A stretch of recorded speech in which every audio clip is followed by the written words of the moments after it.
બહુ ચર્ચિત ગણેશ ગોંડલ કેસને લઈને સૌથી મોટા સમાચાર છે તે અત્યારે સામે આવી રહ્યા છે. સેશન્સ કોર્ટે ગણેશ ગોંડલના જામીન ફરી એક વખત રદ કરી દીધા છે. મહત્વની વાત છે કે સંજય સોલંકીના અપહરણ કેસ અને સાથે જ એટ્રોસિટીના કેસમાં ગણેશ ગોંડલ છે તે છેલ્લા ઘણા બધા દિવસથી જુનાગઢ જેલમાં છે અને તેને લઈને હજુ ગણેશને કેટલો સમય જેલમાં રહેવું પડશે તે પ્રશ્નાર્થ છે. જો કે ટૂંક સમય પહેલા જ ભાજપના નેતાએ કહ્યું હતું કે ભાઈ 3-4 દિવસમાં બહાર આવે છે, પરંતુ આ કોર્ટ છે એટલે તમામને ખબર છે કે ગણેશ છે તે કેવા કેસમાં, કારણ કે સીસીટીવી ફૂટેજ પણ બહાર આવ્યા હતા અને તે બહુ ચર્ચિત કેસ થઈ ગયો છે, કારણ કે એક દલિત સમાજનું આંદોલન પણ થયું હતું. જોકે ત્યારબાદ આંદોલનના પ્રણેતા અને જે સંજય સોલંકીના પિતા છે રાજુ સોલંકી, તે પણ અલગ અલગ ગુનાઓ હેઠળ જેલમાં બંધ છે. સંજય સોલંકી પણ જેલમાં બંધ છે તેવી વાત છે અને તેની સાથે જ રાજુ સોલંકી જે સમગ્ર આ કેસ હતો તે કેસને લઈને ક્યાંક મોટો કેસ બનાવવામાં આવ્યો હતો, રાજકીય માહોલ પણ આપવામાં આવ્યો હતો, પરંતુ તમામની વચ્ચે સવાલ એ થાય કે ગણેશ ગોંડલને ક્યાં સુધી જેલમાં રહેવું પડશે. પહેલો જ કેસ એટ્રોસિટી, અપહરણ, તમામ જે મોટી કલમો છે તે લાગી ગઈ. કદાચ ગણેશના કાંડ કરતા વખતે ખબર નહીં હોય કે તેના ઉપર કેવડો ગુનો છે તે લાગુ પડી જાય છે, કારણ કે લોકસભાની ચૂંટણી પૂરી થઈ ત્યારબાદ જ આ સમગ્ર મામલો ઉઠ્યો હતો. જોકે લોકસભાની ચૂંટણી સમયે જ ગણેશના પિતા જયરાજસિંહ છે તે વિવાદમાં આવ્યા હતા. એક સ્ટેટમેન્ટ અને તે સ્ટેટમેન્ટનો વિરોધ ક્ષત્રિય સમાજમાં પણ થયો હતો. ત્યારથી જ ક્યાંક વિવાદનો વંટોળ થતો હતો. ત્યારબાદ એક આ કેસ ને સમગ્ર રીતે કિશન એક ચિંતાનો વિષય છે તે બનાવી દેવામાં આવ્યો છે. ગણેશ ગોંડલ જે ધાક હતી, જયરાજસિંહની ધાક, ગણેશની ધાક, એટલે કદાચ કાંડ વખતે એવું જશે કે મને તો શું થવાનું, તો જયરાજસિંહનો પુત્ર, પણ આજે જયરાજસિંહના પુત્ર પણ જામીન માટે વલખા મારી રહ્યા છે. જે લોકોએ આજ દિન સુધી લોકોને જામીન અપાવ્યા છે, જામીન એટલે કે પોલીસ કેસ હોય અથવા તો ભલામણ કરી હોય કે જોઈ લેજો મારો માણસ છે, હું જયરાજસિંહ જાડેજા બોલું છું એમ. અને સ્વાભાવિક છે કે દરેક ધારાસભ્ય એના પોતાના વિસ્તારમાં પોતાની ધાક રાખતો હોય છે, એના કાર્યકર્તાઓ એના લાગતા. સમાજમાં સૌરાષ્ટ્રમાં ધાકની વાત છે કે જયરાજસિંહની ધાક એટલે કે સૌરાષ્ટ્રમાં એનો એક ફોન કોઈ પણ જગ્યાએ રાજકોટ થી લઈ અને છેક ત્યાંના ક્યાં સુધી એક ફોન જાય એટલે જયરાજસિંહ નું કામ થઈ જાય. પણ એના દીકરાને ખબર નહીં હોય. અને બાબત શું હતી? ખાલી ગાડીઓની સાઈડ કાપવાની, રસ્તાની બાબત હતી. અને એ બાબતમાંથી દીક્ષિત આખો જે કેસ છે ત્યાં સુધી પહોંચ્યો કે રાજુ સોલંકી અને દીકરાએ એટ્રોસિટી દાખલ કરી. ખાસ કરીને આપણા દેશની અંદર દલિત સમાજ, આદિવાસી સમાજ, એ તમામ માટે અલગ પ્રકારના કાયદાઓ આપેલા છે. એને ખબર નહીં હોય કે હું એટ્રોસિટીમાં અંદર જતો રહીશ.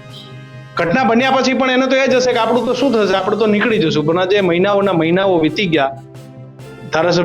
પૂર્વ ધારાસભ્ય જયરાજસિંહ, ધારાસભ્ય ગીતાબાના દીકરા ગણેશ ગોંડલ, આમ તો ગણેશ ગોંડલે ક્યારે આવી પ્રવૃત્તિઓમાં જોવા નથી મળતા, અથવા તો જોવા મળે તો ક્યારે સામે નથી આવ્યું.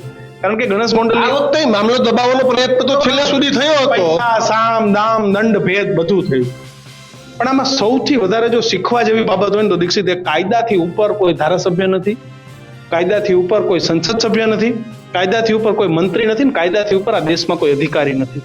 એ ગણેશ ગોંડલમાંથી શીખવા જેવું છે. કોને શીખવા જેવું છે? કે જે લોકો અત્યારે અસામાજિક પ્રવૃત્તિઓ કરે છે એમને શીખવા જેવું છે. અલગ અલગ પ્રકારની જે દૂષણો કરી રહ્યા છે, અલગ અલગ પ્રકારના વાહનોની સ્પીડો કરો છો, કોઈને દબાવવાનો પ્રયત્ન કરો છો, આ લોકોએ શીખવા જેવું છે કે જો કાયદાની નજરે ચડ્યા ને તો કાયદો છે ને કોઈનો નથી, કાયદો કાયદાથી ચાલે છે. આજે દીક્ષિત બીજી વખત સેશન્સ કોર્ટની અંદર એમના જામીન નામંજૂર છે, કારણ કે એટ્રોસિટી જેવી બાબત છે ને, એટ્રોસિટીમાં જામીનની જગ્યાએ ખૂબ ઓછા કેસમાં હોય છે, આમ તો જામીન થતા જ નથી. પણ અહીંયા સવાલ જયરાજસિંહની સાંખ ઉપર ઉભો થઈ રહ્યો છે. જેમ જેમ ગણેશ ગોંડલ એનો જેલવાસ જેમ જેમ લાંબો થઈ રહ્યો છે, એમ જયરાજસિંહ જાડેજા પર એની સાંખ કે ભાઈ જયરાજસિંહ જાડેજા એટલે કોણ? એક પ્રભાવશાળી વ્યક્તિત્વ, દબંગ નેતા. એનો એક ફોન જાય એટલે ઉપરથી લઈને નીચે સુધી આખું તંત્ર ડોલી જાય. અને એના દીકરાને વારંવાર, જો કે એ તો કોર્ટ છે ને, કોર્ટ પાસે તો જયરાજસિંહ જાડેજાની, એના માટે તો રાજુ સોલંકી એ છે, આ દેશનો એક સામાન્ય માણસ એ છે કે પછી આ દેશનો કોઈ પદાધિકારી હોય. જ્યારે ન્યાયપાલિકા હોય તો ન્યાયપાલિકા સામે તો તમામ લોકો એક છે. પણ તમને એમ હોય કે કોર્ટમાં પોલીસ પાસે અમે આછા પાતળા પુરાવા મૂકી અને જામીન લઈ લઈશું, આ લઈશું, આવી એક પણ કાર્ય ગણેશ ગોંડલના કેસમાં નથી ફાવી.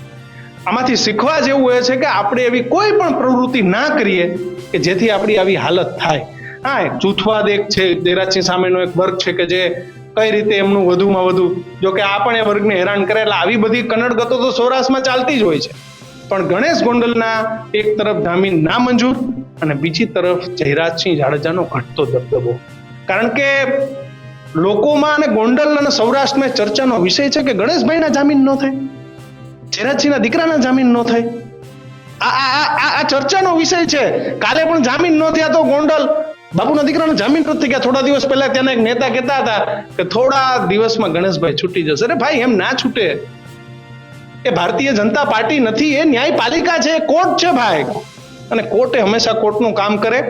તમે કોઈ શોષિત, પીડિત, વંચિત સાથે જો કોઈ પણ પ્રકારની પ્રવૃત્તિ કરવા જાઓ અથવા તો કોઈ પણ સામાન્ય માણસને કારણ વગરની કનડગત કરવા જાઓ તો કાયદો કાયદાનું કામ કરે. ને ગણેશ ગોંડલમાં ખૂબ સારી રીતે થયું છે. જે યુવાઓ છે કે જે આખી રાત ફરે છે, ગાડીઓની રેસિંગ કરે છે, કોઈને કનડગત કરી અને પોતાને ગુંડાગર્દીને આપણા ગુજરાતમાં કિશન સ્થાન નથી. ગુંડા આ યુપી બિહાર નથી. તમે કોઈને હેરાન કરો, કોઈને ત્રાડિત કરો ને પછી તમે એવી આશા રાખો કે મને કઈ ના થાય. ભાઈ, તને જ થાય. તારી પાસે પૈસા હોય, પાવર હોય, દબદબો હોય, મોભો હોય, તારી પાસે 4 ફંટર હોય, પણ એ કઈ કામ ના લાગે. કારણ કે આ દેશમાં કાયદો સૌથી મહાન છે અને કાયદા સામે કોઈનું નથી હાલ્યું દીક્ષિત. અને એટલા માટે જયરાજસિંહના પુત્ર ગણેશ ગોંડલ ને આજે પણ જેલમાં છે અને હજુ પણ કેટલો સમય જેલમાં રહેવું પડશે નક્કી નથી. પણ ગણેશના જેલમાં દિવસો નથી કપાતા અને જયરાજસિંહનો જે દબદબો છે, પાવર છે, એ ધીરે ધીરે ક્યાંક ઓછો થઈ રહ્યો છે. કારણ કે લોકો મસ્તી કરવાના કે બાપુ શું તમારો જ દીકરો જેલમાં છે, લોકો કરવાના, ટોળા મેરા ટોળા મારવાના. અને જ્યારે તમે એમ કહેવાય કે જાહેર જીવનમાં હો, કદાચ જયરાજસિંહના દીકરાની જગ્યાએ બીજા કોઈ વ્યક્તિ ઉપર એથ્રોસિટી થઈ હોત તો આ ચર્ચાનો વિષય નહોતો. તમે સમજો, આવી ઘણી એથ્રોસિટી થાય છે, ઘણા બધા કેસ થાય છે, ઘણા બધા સિંધુ ભવન રોડ ઉપર રાંજે સીનશોટ કરવા નીકળે છે અને એને પોલીસ દબાવી મૂકી દે. પણ અહીંયા વાત પાવરની છે, વાત જયરાજસિંહ જાડેજાના દીકરાની છે. ટિકિટ ગણેશ ગોંડલને પણ લેવી હતી ધારાસભ્ય બનવાની, પણ એ ટિકિટ એમને માતૃશ્રીને મળી. નહીંતર આજે શું સિનારીઓ હોત એ આપણને ખબર નથી. પણ આ સમાચાર એ ગણેશ ગોંડલના જામીન નામંજૂર, જયરાજસિંહ અને ગણેશ ગોંડલની મુશ્કેલીમાં વધારો. બિલકુલ. તો કિશને કહ્યું તેમ દબદબાનો સવાલ છે અને સવાલ તમામ લોકોના મગજમાં છે કે ગણેશ ગોંડલને જામીન મળશે કે નહીં, એ આવનારા દિવસોમાં ખબર પડશે. ન્યાયપાલિકાનો વિષય છે. પરંતુ હાલ ગણેશ ગોંડલને લઈને ફરી એક વખત માઠા સમાચાર છે તે આવ્યા છે. શું લાગે છે તમને, ગણેશ ગોંડલને જામીન મળશે કે નહીં, ને મળશે તો ક્યારે મળશે? અમને કોમેન્ટ સેક્શનમાં જણાવશો. અને જો તમે અમારી ચેનલ લાઈક અને સબસ્ક્રાઇબ નથી કરી તો અત્યારે જ કરી દેજો. કારણ કે આવા જ નવા પોલિટિકલ અપડેટ માટે આપ જોતા રહો ન્યૂઝ રૂમ, ગુજરાતનો ગર્જનાદ.